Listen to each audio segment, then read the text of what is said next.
Hi, everybody. This is Ibarionex from the Candid Frame. I just recently participated in the Memento workshop.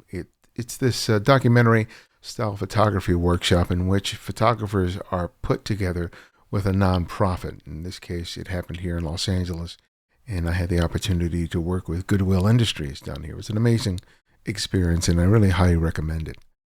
Part of the process was actually working with an editor who provided me feedback and critique, which is really interesting being on the other end of the critiquing table.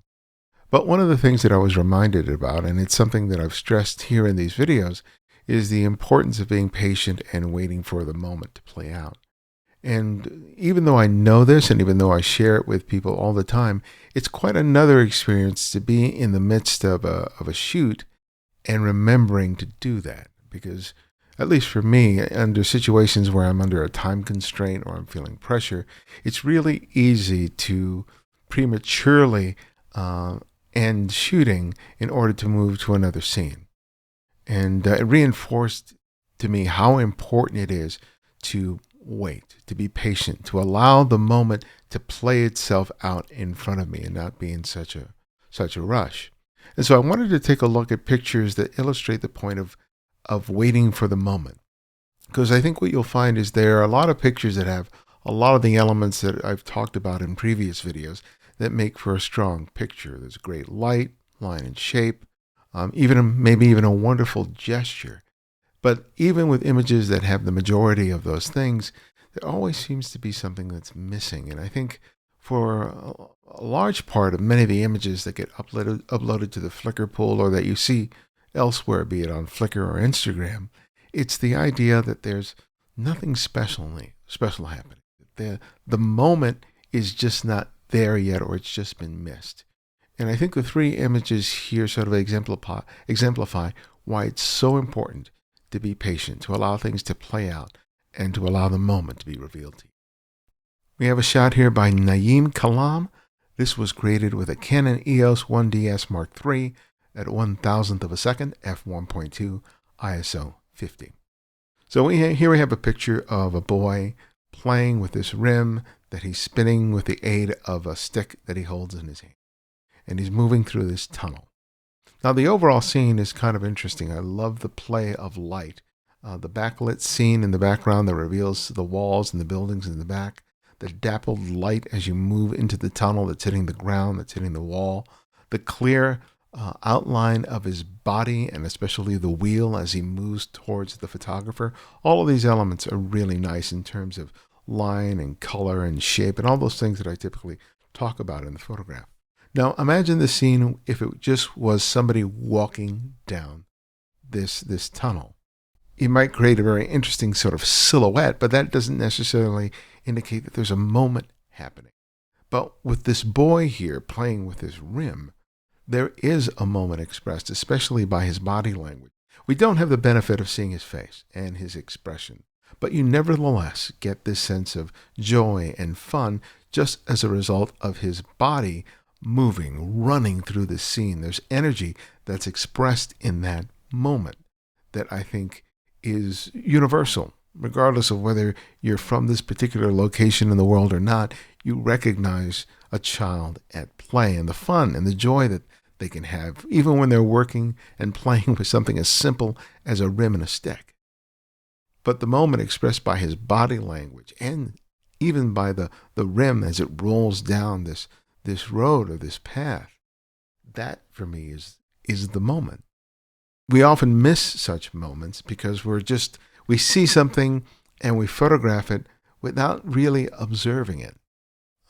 This shot, under different circumstances, could have been very simple and straightforward. It could be 1, 2, 3 people walking through this scene, and it would have made maybe an interesting silhouette.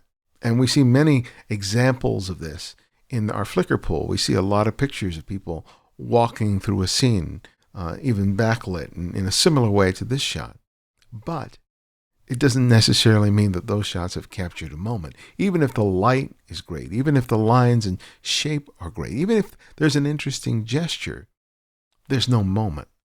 And that's what I'm trying to emphasize with the images that I've selected today, is the idea of being so present, being so observant, it was playing out at you, that you can anticipate the moment. You can see them playing out in front of you, and you recognize their importance to you succeeding in making a photograph of this fraction in time. I think that capturing moments really requires a level of attention that most photographers do not have, or have the patience to have. And part of what I learned during the workshop is when I see a scene, I'll see like 98% of it. And I'm just having to wait for that final 2% to help complete it. And sometimes I don't know exactly what that is, how that's going to play out, but something in my gut tells me, just wait, just wait. Don't move on to the next scene. Don't move on to the next subject. Just let it play out. Even if it doesn't seem like it's going to play out at all, just be patient and see what happens. And oftentimes I'm rewarded. And in this case, Nayeem is rewarded with his child playing with this wheel and coming down this pathway and producing a very interesting shot. Here we have a shot by Blue 35 Photography, created with an Olympus EM1 Mark II at 1/200th of a second, f4, ISO 400. So remember what I just said about the majority of photographs of people walking down the street. There's a lot of interesting scenes. The settings, the colors, the lights, the lines and shapes, all which have the potential of making for an interesting shot, but often don't hit the mark, largely because there's nothing really happening besides all these objects existing within the confines of the frame. And I'm always looking for something that surprises me, something that makes me aware of something special happening, a moment. And in this case, it's the unusual way that this person is pulling their sweater over their head and almost like pinching it at the peak crown of their head. I have no idea. I get it now. It's raining. At first, I didn't know exactly why this person was doing that. But when I look a little further into the distance and I see there's a woman or a guy there wearing this plastic sort of hood thing, I realize it's raining and this person's protecting themselves from the rain. That's what's happening here. And this is what that person is doing. And that moment, that gesture of them pinching their sweater over their head, that for me is the moment.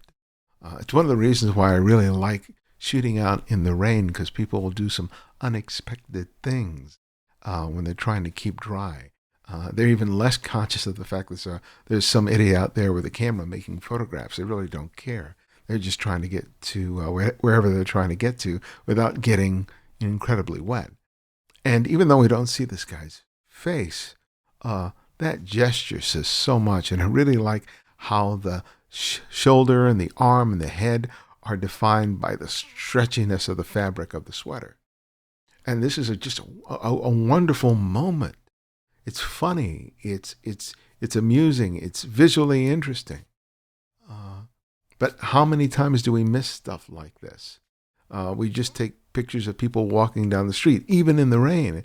And people do this all the time.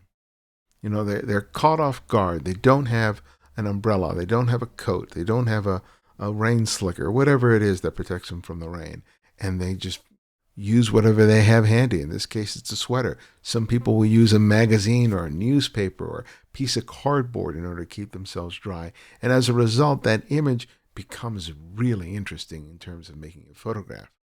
And the photographer here does a wonderful job in capturing that moment, that universal moment that so many of us have experienced. That moment is not just the fact that they have that sweater over their head. It's that gesture, that arm reaching up and pinching the sweater and trying to keep it in place as they move forward through the scene. This, as I often say, is a nothing moment. It's a moment that really has no real resonance in terms of action or anything. There's no drama here. But the gesture and an understanding of the circumstances tell the story, reveal the moment, and make for a really interesting shot. And so these moments that I'm talking about oftentimes are very quiet.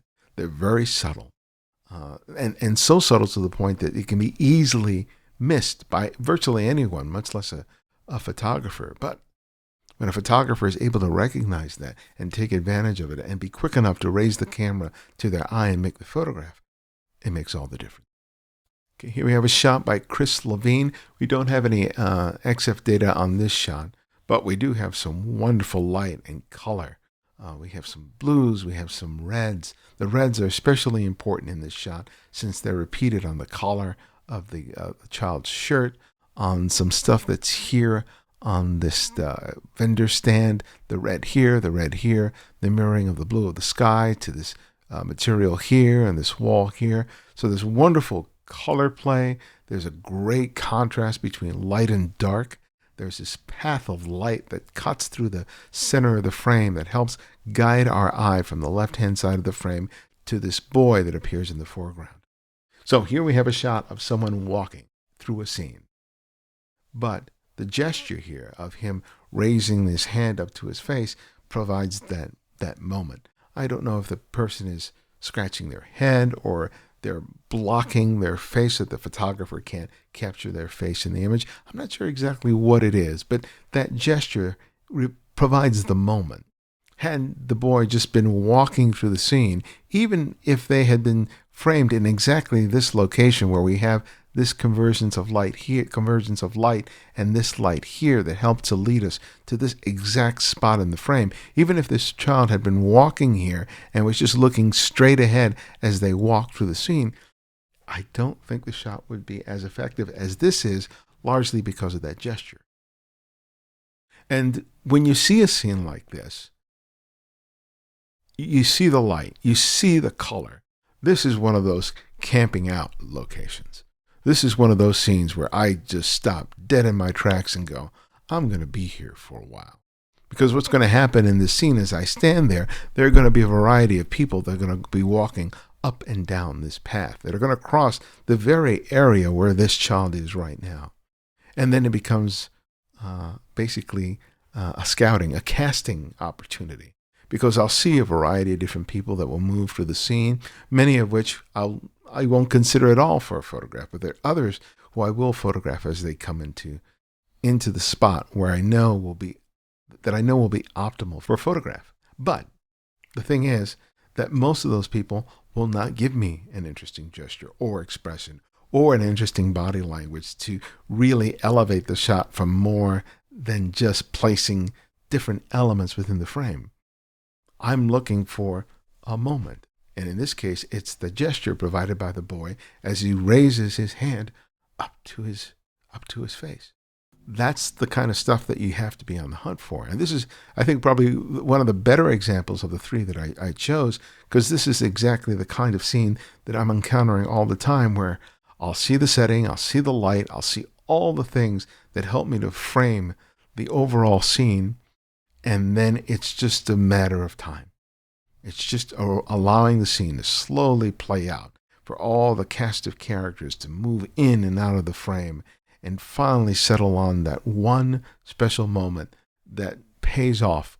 And when it happens, it's magical. And when it doesn't happen, it's downright frustrating. But it's only going to happen as a result of me first recognizing such an opportunity and then waiting it out and not being in such a rush to move on to the next scene. Because this location is absolute gold. But I can see so many photographers just making one or two shots and then moving on, not knowing that they're probably not going to get any better than this scene right here. And I'm glad that Chris here, waited it out for as long as he did. I suspect he did more than one shot of this scene because of how well it's composed and how nicely he uses all the elements in the frame. But the next time you encounter something like this, don't be in a rush to move on. Because this stuff, man, when it happens and you see it and you recognize it, it's just magic waiting to happen. All right, thanks for joining me again. I hope that you find that inspiring. I know it was for me this week to sort of refamiliarize myself with the importance of waiting and being patient for the moment. It's something that's going to be, on the top of my mind the next time I go out and shoot. And I hope it is for you. And if you don't know about the Candid Frame is a podcast in which I feature conversations with photographers about their works and careers. We have over 408 episodes in our archive that you can listen to by just visiting thecandidframe.com, or better yet, you can download the Candid Frame app available for both Apple iOS and Android. And there you'll have access to over 408 interviews with a myriad of different photographers of different genres, not just street photography, and I think you'll really enjoy it. And the app is available for free. So go check it out by going to thecandidframe.com. And if you want to submit images to the Flickr Pool, go to your computer and do a search on the Candid Frame on Flickr and ask to be added. If you're trying to add via your tablet or your phone, you're not going to succeed because it'll tell you that it's a private group and blah, blah, blah. If you're trying to do that, just go to your computer, go to Flickr, ask to be added via your computer, and it will be fine. It's been something I've tried to resolve over the last year and have been unsuccessful. The only resolution for it is to go on your computer and ask to be added, and then I'll be more than glad to do so. So thanks again for joining me, and I'll see you next time.